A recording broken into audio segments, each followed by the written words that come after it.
Game number 8, JaeDong with 3 wins in this match now in particular. He has won the first game against Haas today, was then defeated by San, but revived as the ace player and has taken down not only San, but also eOnZerG. Now he's up against the FlashWolves player to the top right of this map, Habitation Station. It is Ian, the FlashWolves, sending another Zerg into the battle, and JaeDong starting all the way to the top left for Evil Geniuses. If he is able to take down Ian, then he will force out the ace player of his opponent's team.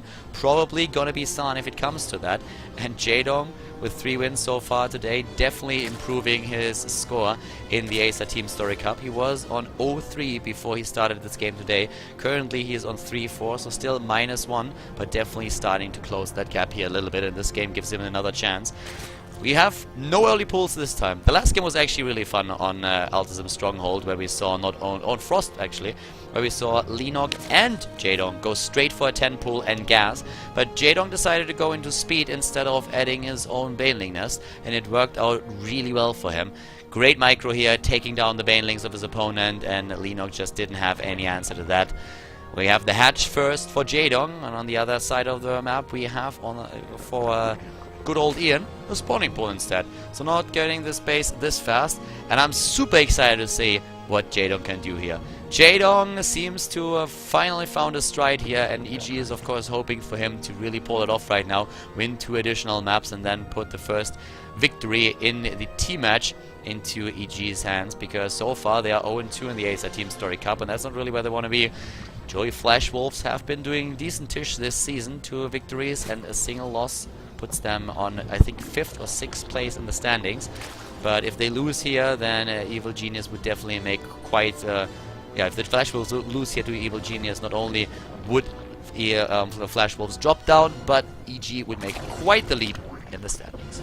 So at this point, we have also gas taken for JaeDong.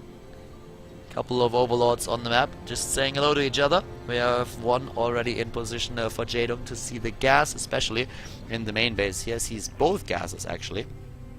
So there's a pretty good glimpse on what's happening, and of course the hatch has also been spotted in the timing in particular.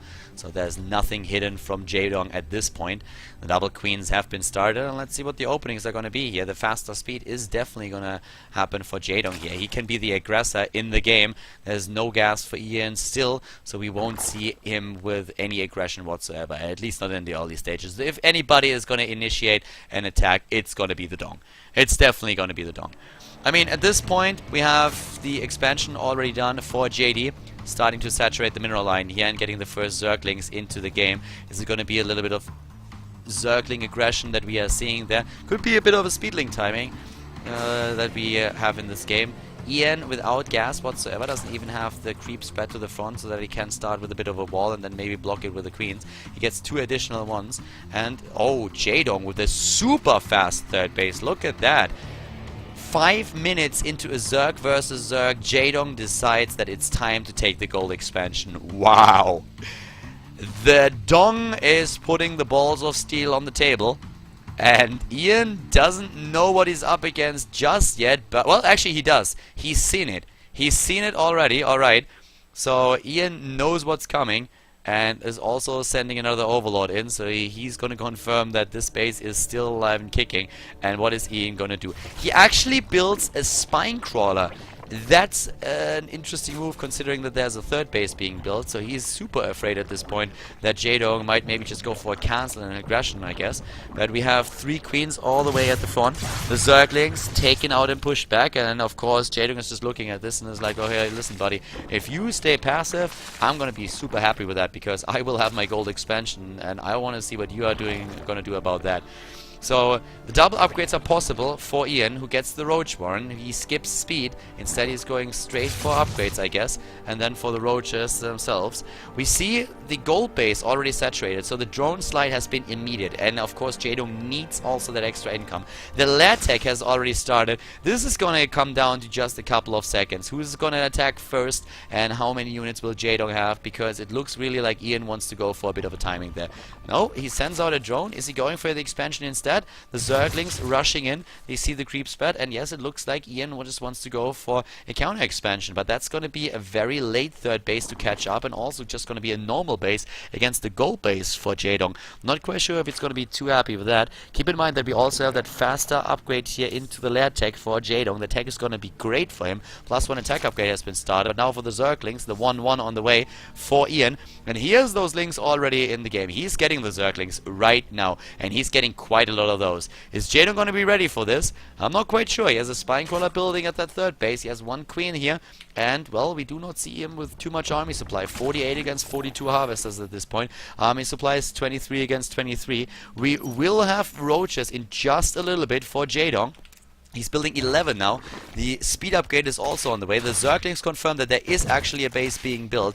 And here come the Zerglings right now moving in. They don't have the speed upgrade just yet, but they will have that in just a little bit. Moving in towards that third base. The roaches are on the way on the other hand, and there are quite a few of those about to finish.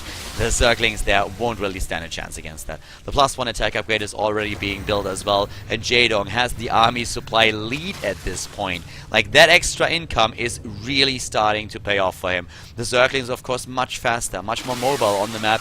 But with the +1 attack upgrade also about to finish, Ian has to be super, super careful here. He can go for run-bys. That's his big strength right now. If JaeDong starts to attack and moves in, then Ian can always try to just sneak those Zerglings past the roaches and attack the bases right away. And it looks a little bit like he will have to do that, because I do not think that those Zerglings will be able to fend off those roaches. Yes, the armor upgrade is on the way. Yes, he's going to be on +1/+1, but the +1 attack upgrade for JaeDong is also going to be done. And that means that at least, well, if that he fights right now, this is going to be horrible for Ian, because for just a few seconds, JaeDong will be able to two-hit a Zergling, and that is exactly what we see right now. For a few more seconds, this is going to be the case here, and this is the time where he wants to fight. The armor upgrade is not just ready, it will be in a little bit, but also so many Zerglings are being lost here. JaeDong is starting to really pull this off. He has more roaches streaming in. The army supply 62 against 26. Now the armor upgrade is done for the Zerglings. Now the roaches need 3 hits again to take them down, but it seems like it's already a bit too late. The roach numbers at this point, we have 24 of them making their way up the ramp, taking down the Zerglings that Ian sends in, and Ian is out of lava as well. He cannot produce any units any longer. He has a couple of Zerglings that are desperately trying to keep those roaches at bay, but it doesn't really work out for him. JaeDong is starting to move in once again. He has a 40 supply lead in Zerg versus Zerg, and is moving in now as we speak, trying to take down that third base of his opponent, taking down the freshly spawned Zerglings here, putting them into a corner, and with just more roaches walking across the map, he has a great position. The +2 attack upgrade has been started. The queen is being sniped here. The hatch, of course, also going down. It's just a matter of time. He waits a little bit longer, snipes it in the end. The Hydra then is nearly done as well, and we see a macro hatch being built for JaeDong too. He can fall back right now. He doesn't even have to press the issue. He doesn't even have to go up that ramp. He welcomes the rest of the Zerglings that are trying to cross the map with his reinforcements, pushes them back for now. There's nothing that Ian can do about this. Resources lost, 4,100 against 2,300 in favor of JaeDong. JaeDong is moving across the map again.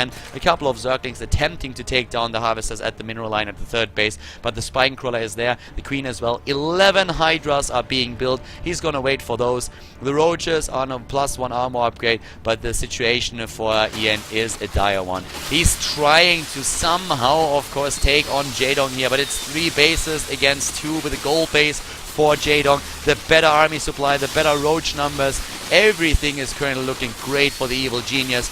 We have him with 68 army supply against 50, 57 harvesters against 42, and even though the roaches are taken out right now, the second push, that is where it's really going to be at. 15 Hydras already on the way. The +2 attack upgrade is nearly completed, and the Hydras and the Zerglings, they should be able to at least deny a third base for now. They're also taking down Overlords. Ian is supply blocked at this point. Supply block time in the ZVZ, as you can see here. Idle worker count is already up on the tab as well. And here comes JaeDong taking down or taking on the roaches for now. The Hydras, on the other hand, he has to be careful that he doesn't lose those. The Zerglings streaming in to act a bit as a buffer, but he's gonna snipe the evolution chamber. At least he could do that if he wants to. Moves back a little bit and is taking on the roaches now. As you can see, the roach numbers for Ian down to 8, down to, well, 4, and he's losing everything. This game is over, ladies and gentlemen. GG JaeDong forces out the ace player for the FlashWolves. he might be able to pull it off after all. JaeDong, can he take down the FlashWolves, or will the ace player for the Taiwanese team be able to finally put an end to this, finally take down JaeDong and win it for his team? We're going to find out in just a little bit in the 9th game of the series here between Evil Genius and the FlashWolves.